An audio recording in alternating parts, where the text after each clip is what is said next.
En este momento vamos a conversar, ya está ahí junto a nosotros, la académica de la Facultad de Ciencias Jurídicas y Sociales, Daniela Acatino. Daniela, un gusto saludarte, bienvenida a Radio Watch. Estamos contentos de poder conversar contigo esta mañana de día lunes. ¿Cómo está, profesora? Hola, muy buenos días. Gusto Bienvenida. también de estar aquí con ustedes y de saludarte y saludarlos. Profesora, queríamos comentar, ¿no es cierto?, sobre este comienzo ya que se dio de la segunda temporada del programa Conversaciones Constituyentes Australes. Primero hacer un pequeño análisis de lo que fue la primera temporada, ¿no es cierto?, y algunos comentarios en torno a lo que fue el desarrollo de esto, para, ¿no es cierto?, dar pie a lo que es esta segunda temporada en torno a lo que es la Convención Constitucional.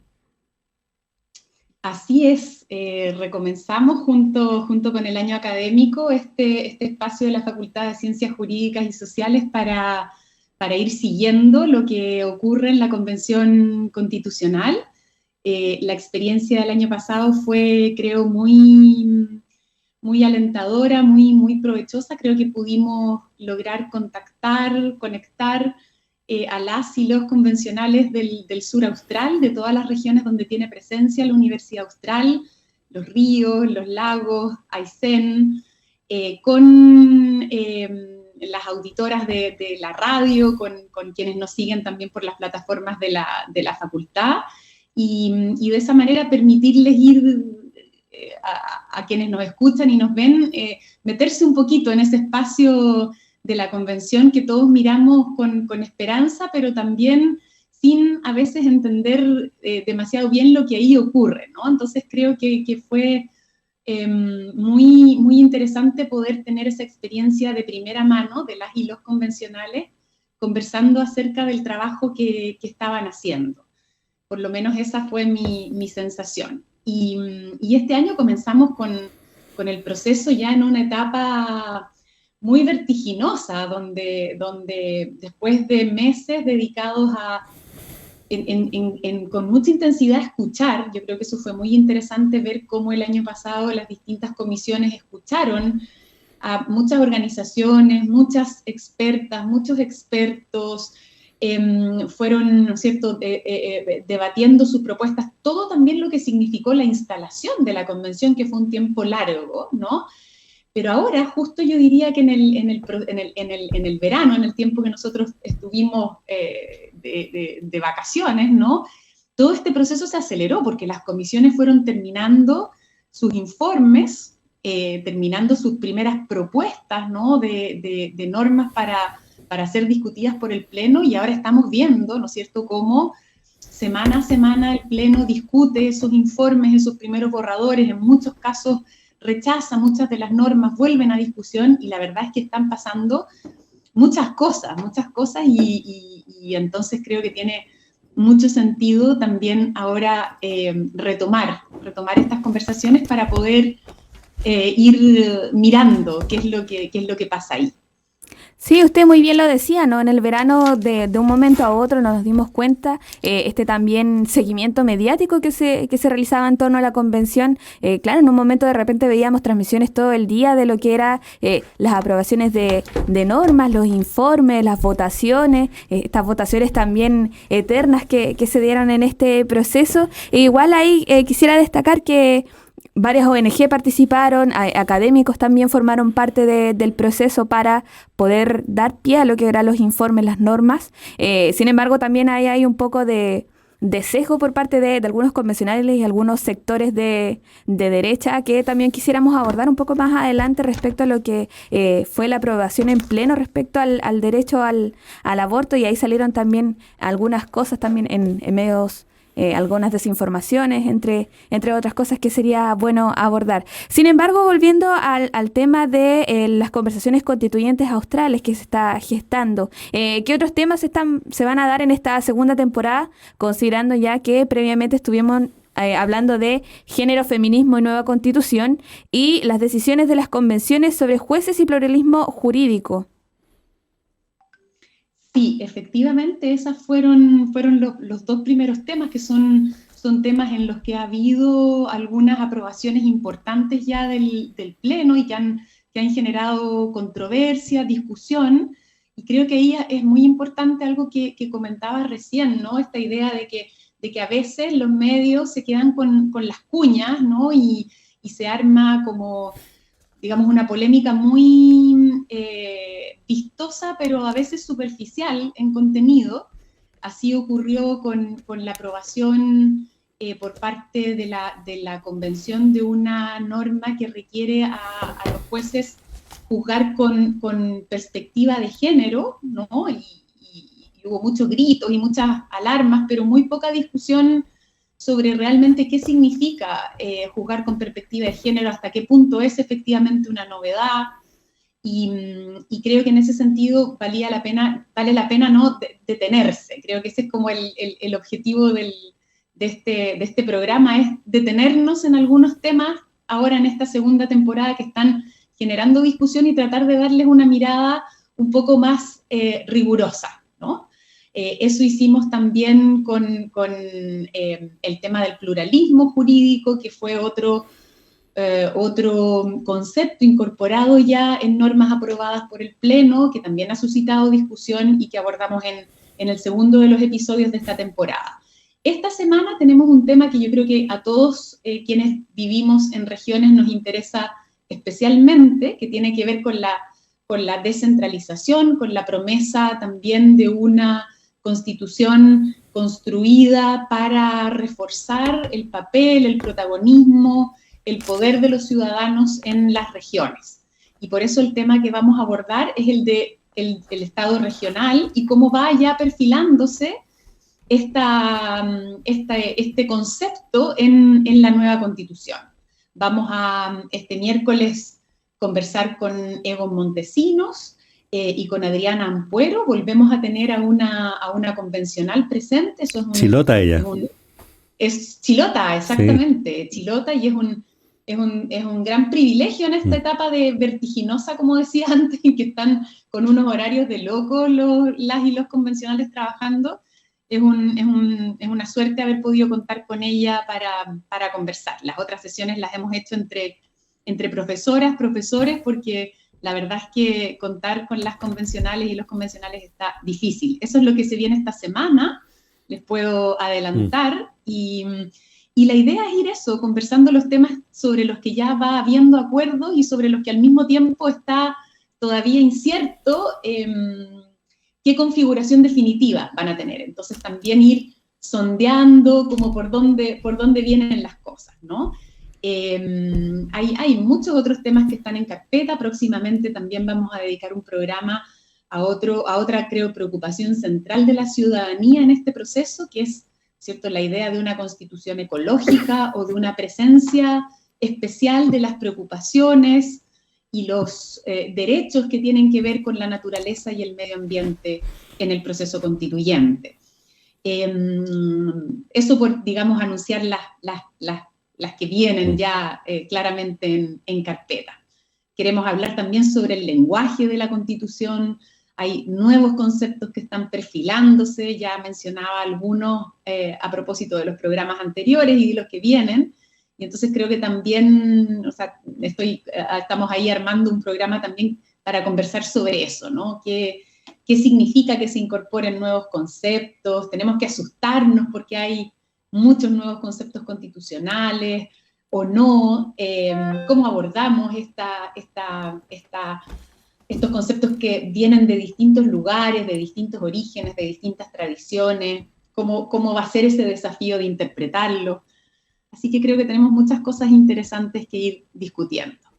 Claro, importante el ir conociendo, el ir buscando información también, entendiendo un poco de qué va, porque claro, uno no es, ¿no es cierto?, conocedor de la convención, de lo que es una constitución en sí, que significa, ¿no es cierto?, estos términos también jurídicos que hay ahí. Es importante también esta interpretación que realizan no solo los mismos convencionales, sino también desde el mundo académico, para que nosotros, valga en términos comunes, nosotros los simples mortales podamos entender lo que pasa en la convención, y sobre todo entender después, porque claro, nos va a tocar a nosotros después ver si esto se aprueba o no, entendiendo también qué se tomó de decisión anteriormente.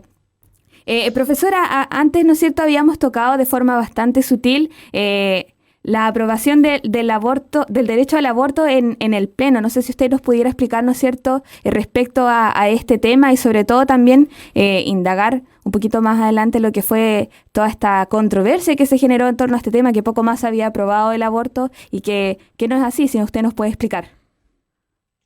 Claro, efectivamente, el Pleno, en la discusión del informe de la Comisión de Derechos Humanos, que son las primeras discusiones ya en el Pleno sobre las normas de derechos fundamentales que debieran ser parte de la nueva Constitución, aprobó una norma que se refiere a los derechos sexuales y reproductivos. Entonces, lo primero que hay que aclarar es que es una norma, digamos, más amplia, que se refiere de manera, digamos, general a los derechos sexuales y reproductivos, a la autonomía en esta materia y también a la protección del Estado respecto de su ejercicio, ¿no? Y es en este contexto, entonces, donde la norma hace referencia a el derecho a una interrupción voluntaria del embarazo,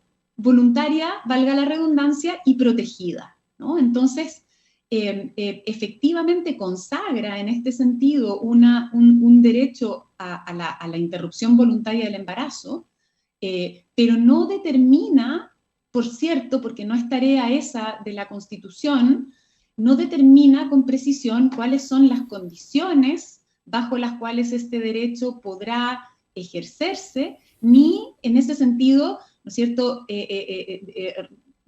no determina, por ejemplo, ¿no es cierto?, algunos han dicho hasta los 9 meses o un aborto sin plazo. No, por cierto que en esta materia, como en muchas otras, es indispensable luego la regulación de la ley, ¿no? Entonces, por ejemplo, esta norma sería compatible con la actual ley de plazos. O sea, no significa automáticamente generar una regulación distinta, sería compatible con la actual ley que prevé, ¿no?, el aborto en causales. Sería compatible con esa ley.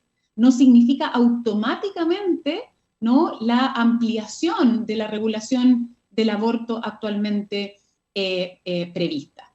Lo que esa norma constitucional impediría, haría inconstitucional, es una punición, una penalización absoluta del aborto, ¿no?, que era lo que teníamos en Chile hasta la aprobación de la ley de 3 causales.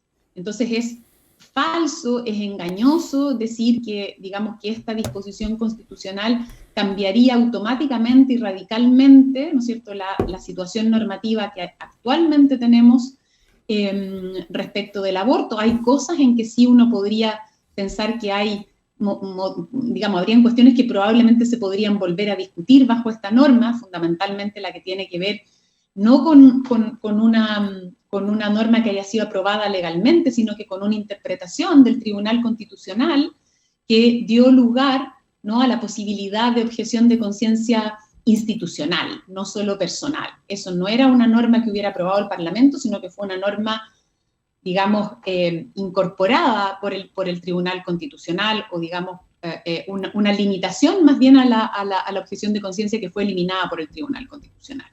Eso creo que podría rediscutirse constitucionalmente, pero será tarea del legislador ampliar eventualmente, ¿no es cierto?, la regulación actual del aborto, por ejemplo, hacia una ley de plazos, tal como fue discutido, ¿no es cierto?, inicialmente en la Cámara de Diputados el año pasado. Importante ahí la explicación que hace usted, profesora, que claro, la Constitución, estas aprobaciones en el Pleno que recién se están dando, van a permitir posteriormente en algún futuro la discusión abierta respecto a estos temas y dar la oportunidad de un aborto libre, seguro y gratuito, que es lo que se está buscando y que esperamos que también tanto los diputados como los senadores se den el espacio para conversar sobre estos temas. Miguel. ¿Cómo estás? Muy bien. Atento a su conversación, yo no darle las gracias a la profesora Daniela Acatino y comentarle una preocupación que tenemos aquí en la radio. Yo supongo que es la misma preocupación que tienen ustedes, ¿ah?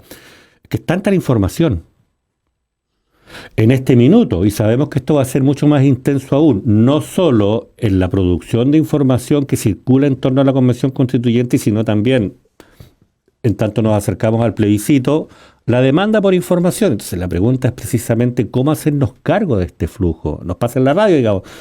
Cuando tratamos de planificar qué es lo que debiéramos hacer, nos damos cuenta que un programa de media hora o una hora a la semana va a ser completamente insuficiente. Mira, debiéramos tener una franja de un par de horas de lunes a viernes para poder hacernos cargo de la gran diversidad y complejidad, porque además, usted lo decía bien recién, a veces uno se queda con 2 o 3 cosas que le llaman la atención y pierde completamente de vista la complejidad de estas materias y la profundidad con la que van a calar la historia nacional de aquí en más. ¿Cómo nos hacemos cargo de esa preocupación, profesora?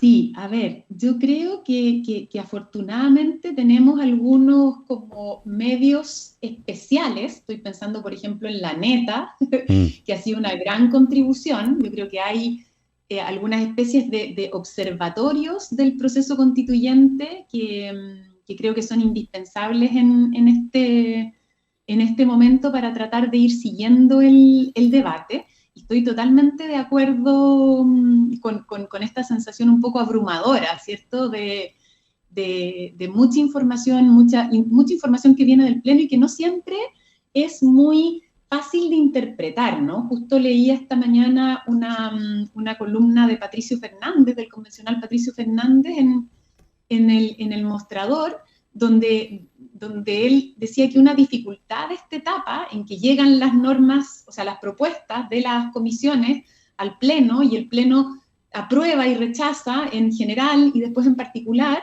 que es que no siempre queda claro tampoco el fundamento de esos votos, ¿no? Es tanta la premura que, sin perjuicio de que hay algunas intervenciones de algunos convencionales en el Pleno, al final no siempre queda del todo claro cuál es el mensaje, ¿no? Tras las aprobaciones o rechazos. Entonces también es difícil a veces interpretar lo que está pasando. Yo creo que en ese sentido también no hay que dejarse como comer por la ansiedad y hay que como también asumir que este es un tiempo un poco revuelto en la convención, que tanto por la premura de los plazos como por el momento en que están, ¿no? De este ir y venir entre las comisiones y la convención, vamos a tener como este tiempo un poco difícil de leer, ¿no? Y creo que en este sentido tal vez es bueno, como estamos tratando de hacer en este espacio, en este programa, concentrarse en lo que sí va siendo aprobado por el Pleno, ¿no? O sea, ir tratando de dar claridad sobre lo que se aprueba, que si nos quedamos con eso, igual hay harta información, pero yo creo que es más manejable que si tratamos realmente de dar cuenta de todo lo que está pasando, ¿no? Entonces, lo que se aprueba en el Pleno ya es algo que en principio tiene, ¿no es cierto?, altísimas probabilidades de quedar en el texto que se proponga. Entonces, creo que tal vez como para navegar en la ansiedad del torbellino de estos días, vale la pena concentrarse en el Pleno y eso es lo que estamos tratando un poco de hacer en el programa. Perfecto. Y yo creo que va a venir un tiempo, ¿no? Cuando pase este periodo de aprobación de normas y pase este texto preliminar a la Comisión de Armonización, ahí va a haber un tiempo también como para que se aquieten las aguas. Y creo que ahí es súper importante la tarea que todos tenemos en la universidad, en la radio, en los medios de comunicación, de comprometernos en ese momento especialmente con dedicar un gran esfuerzo a colaborar con la difusión ya de este proyecto que tenga una conformación más clara de constitución que se prospecte. Perfecto, estamos conversando ya despidiéndonos ya con la profesora Daniela Acatino de la Facultad de Ciencias Jurídicas y Sociales acerca de este programa multimedia. En realidad no es un programa radial, nosotros lo transmitimos por la radio, pero lo producen para distintas plataformas, programa Conversaciones Constituyentes Australes, que le lleva un poco el pulso en distintas materias específicas a la discusión constituyente. Lo último, profesora, a ver, nos pasa a nosotros, nosotros lo podemos decir con esa libertad. No sé si usted lo puede decir con esa libertad, pero a propósito de esta sensación de que los medios se quedan con algunas cuñas nomás para difundir cosas que sean más vistosas y no necesariamente hacerse cargo de la complejidad del proceso, la verdad es que más allá de un ejercicio un poco pirotécnico de los medios para construir público, nosotros vemos desde los medios mismos, quienes estamos en estas cosas, siempre la mano de quienes controlan a la prensa, digamos, y desde el comienzo de esta convención procurando poner en marcha líneas comunicacionales tendientes a desacreditar el trabajo, los eventuales cambios, los procesos que están siendo puestos en marcha, así como algunos estamos fascinados viendo la diversidad, el entusiasmo, el ánimo, lo inédito de esta convención. Hay otros que están aterrados y que van a hacer todo lo posible, digamos, por dificultar este trabajo, y eso requiere incluso, cuando digo todo lo posible, poner los medios de comunicación social que siempre están puestos, han estado al servicio de miradas más conservadoras, también como parte de las herramientas que se van a utilizar para construir el minuto por el que estamos transitando en este minuto, digamos. En definitiva, esa mirada hacia la comunicación social en lo que a la Convención Constituyente se refiere, no creo que debiera ser algo ingenuo, no podría serlo en este minuto. Creo que es algo que hay que mirar con mucha sospecha. No sé qué piensa usted. Sí, estoy de acuerdo, Miguel, que digamos, obviamente, no hay... Sería ciertamente ingenuo pensar que solo, ¿no?, la equivocidad y la complejidad del proceso lo que generan a veces desinformación o estridencia en cuestiones donde todavía no hay un pronunciamiento claro y definitivo de la convención. Estoy de acuerdo con que aquí hay intereses, ¿no? Intereses e ideología muchas veces detrás de titulares, de énfasis, de desinformaciones. Y por cierto que eso tampoco es novedad, ¿no? O sea, no se sabe que hay medios, especialmente la prensa escrita más tradicional, que tiene detrás de ella fuerzas, poderes, intereses, en buena medida escépticos, si es que no directamente, ¿no es cierto?, críticos y opositores del proceso constituyente. Entonces, por cierto que hay que mirar muchas veces con suspicacia esa desinformación. Y por eso creo que es tan importante el rol que cumplen otros medios que afortunadamente hoy día son accesibles, ¿cierto? Ya me refería yo a algunos medios específicos que se han creado incluso, ¿no es cierto?, con gran esfuerzo de las comunicadoras, los periodistas que están detrás de ellos, y menciono La Neta como un ejemplo en este sentido, que están intentando efectivamente informar acerca de lo que está ocurriendo, de tratar de transmitir con claridad la información, y tantos otros medios, ¿no?, y tantos otros actores que están discutiendo, ¿no? O sea, cuando aparecen estos titulares, y no sé, me acuerdo desde muy al comienzo, ¿no?, que no va a haber república, que se está eliminando la voz república, cuando lo que estaba en discusión era una norma del reglamento de la convención que tenía un efecto muy puntual, que no tenía... Entonces, claro, creo que en ese sentido es muy importante que todos estemos alerta, ¿no? Y que sepamos que las cuñas grandilocuentes muchas veces ocultan desinformación o voluntad de desinformar, y que vale la pena entonces explorar un poquitito más, acercarse a otros medios, sí, buscar columnas de opinión, y de esa manera también informarse mejor. Perfecto. No confundir grandilocuencia con estridencia. Sí. Profesora, no estaba revisando la neta, que interesante el trabajo, lo voy a leer con más calma y también nos vamos a dedicar nosotros probablemente, así como nos lo recomienda usted, a buscar otros sitios que estén informando en forma permanente con esta profundidad y complejidad que requiere este proceso, digamos. No para todos, es cierto, no todos la población tiene el mismo interés, pero hay quienes están muy interesados y necesitan estas herramientas para ese momento. La preocupación por nosotros ver cómo resolvemos el tiempo presente, pero sabemos que dentro de algunas semanas, meses, vamos a estar completamente eh, con el ánimo, Absortos. no quiero usar ningún adjetivo que pueda ser, pero vamos a tener el ánimo completamente comprometido en ver cómo nos hacemos cargo de Sí, informar lo mejor posible, precisamente porque sí, nosotros también tenemos un punto de vista respecto de lo que está ocurriendo y respecto de lo que va a ocurrir. Intereses tenemos a propósito de los eso. cambios que siempre hemos querido Y impulsar. es importante, o sea, yo creo que eso no significa que uno no pueda ser crítico, o sea, No, de acuerdo. creo que por cierto, que no quiere decir que haya que ser complaciente con todo lo que pasa en la convención porque uno tiene un ánimo Sí, favorable, digamos, a este proceso de renovación democrática de la Constitución. Creo que se puede ser crítico, pero el problema, ¿no es cierto?, es como decíamos antes, la desinformación, la alaraca, cuando, mm, cuando se le atribuyen consecuencias a conceptos o a decisiones que realmente no las tienen. sí, Entonces, por cierto que hay espacio para la crítica, nosotros mismos en el programa de conversaciones constituyentes también, ¿no es cierto?, comentamos críticamente cosas que podrían mejorarse, pero creo que lo importante es como esa apertura, ¿no? Esa apertura también a valorar, como tú decías antes, que este sea por primera vez un espacio en el que tantas voces se están expresando.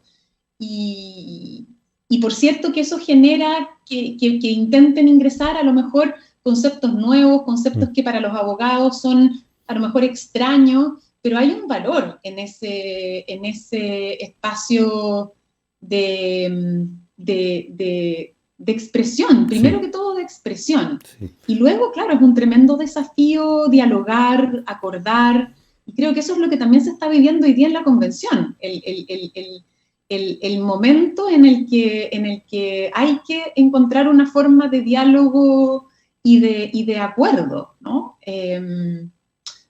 Entonces creo que sí, que vamos a estar todos muy, muy atentos y mirando, y por cierto que cuenten con nosotros, con la Sí. facultad y con el equipo que estamos trabajando en este programa para también apoyarlos en la tarea de difundir. Creo que es fantástico que estén con ese ánimo de apoyar en información este proceso. Sí, la profesora Daniela Catino, académica de la Facultad de Ciencias Jurídicas y Sociales, conversando con nosotros acerca del contenido y el sentido de este programa Conversaciones Constituyentes Australes, que está desarrollando la facultad para acompañar el proceso de reflexión y formación de la Convención Constituyente. Yo, dos preguntas, me dijo Francisca, mira, interviene en la conversación con la profesora Catino, dos preguntas para despedirla, pero yo, mira, nos ponemos a hablar y no... Y disculpa que insista, alargar la conversación. Pero claro, nos pasa eso y es lo último. Porque una cosa tú dices, sí, que estemos a favor no significa que no podamos ser críticos, pero sí exige que seamos sinceros con el público, que revelemos cuál es nuestro punto de vista y que desde ese punto de vista dialoguemos con el público. Que no es lo mismo que decir, mira, estos son mis intereses, o sea, yo no tengo interés en esto, yo solo quiero informar y efectivamente estoy poniendo en marcha una línea de comunicación claramente definida, diseñada e intencionada. Por una parte y por otra parte lo que tú decías también recién, o sea, aquí hay muchas voces que nunca habíamos escuchado. Conversábamos recién con la profesora Alfaro a propósito de la postulación de la profesora María Angélica Illanes al Premio Nacional de Historia, quien nos dice, sí, pero ojo, que aquí durante décadas ha habido un diseño cultural tendiente a invisibilizar y silenciar algunas voces. Entonces no es casual que en medio de este proceso constituyente con estas características, esas voces, esas energías, esos puntos de vista tendientes a silenciar algunas voces, sigan operando, a silenciarlas, a desacreditarlas, a desprestigiarlas. Por ahí va mi inquietud, profesora, para despedirnos. Daniela. Totalmente, totalmente, totalmente de acuerdo. Yo creo que justamente, ¿no?, la crítica parte de explicitar un punto de vista desde el que se critica, ¿no? Y el problema justamente de, de, de ejercicios donde eso no se hace, sino que se se intenta, ¿no? Simplemente desacreditar sin reconocer que estamos en un terreno donde hay espacio para la opinión y espacio para la diferencia de criterio, ¿no? Entonces, desacreditar, tratar de ridículo, o no sé, a propósito de la misma columna de Patricio Fernández que leía hace un ratito, ¿no? Él daba cuenta de, por ejemplo, cómo en las mismas prácticas de la convención, ¿no? Cómo se anticipa un poco también esta perspectiva a la que tú te referías, Miguel, de algunos medios, ¿no? Cómo se anticipa en el intento de silenciar, tratando, por ejemplo, ustedes siempre tratan de victimizarse, ¿no? Y hablaba de una especie de burla orquestada por Tere Marinovich y alguna otra convencional, ¿no? En que llevaban un victipuntos para evaluar, ¿no? Y burlarse en el fondo de alegaciones reivindicativas, ¿no? De derechos o de principios que formulaban otras u otros convencionales. Entonces, claro, yo creo que esa voluntad de silenciar, de ridiculizar, es muy contraproducente, digamos, es lo que hay que denunciar, como estabas haciendo tú, y distinguir muy claramente de la crítica, porque precisamente eso continúa una lógica de exclusión, una lógica de invisibilización, que creo que un gran mérito del proceso de elección de esta Convención Constitucional fue el haber eludido y haber permitido que realmente voces muy diferentes a las que eran usuales, ¿no es cierto?, en las élites representadas o pretendidamente representativas estuvieran presentes. Entonces, creo que es súper importante eso que tú dices, concuerdo con eso. Muchas gracias, profesora Daniela Acatino. Francisca, despidamos a la profesora. Sí, gracias, profesora, por estar junto a nosotros el día de hoy conversando sobre el programa Conversaciones Constituyentes Australes, que ya dieron comienzo a su segunda temporada. Le agradecemos estar junto a nosotros y esperamos también tenerla en otras ocasiones también aquí en Radio Watch. Muchas gracias, Francisca, muchas gracias, Miguel. Un gusto haber compartido este espacio y nos seguimos encontrando en las conversaciones y encantada también de volver a conversar más adelante sobre el proceso y las novedades que siga deparando. Muchas gracias. Chao, que estén bien.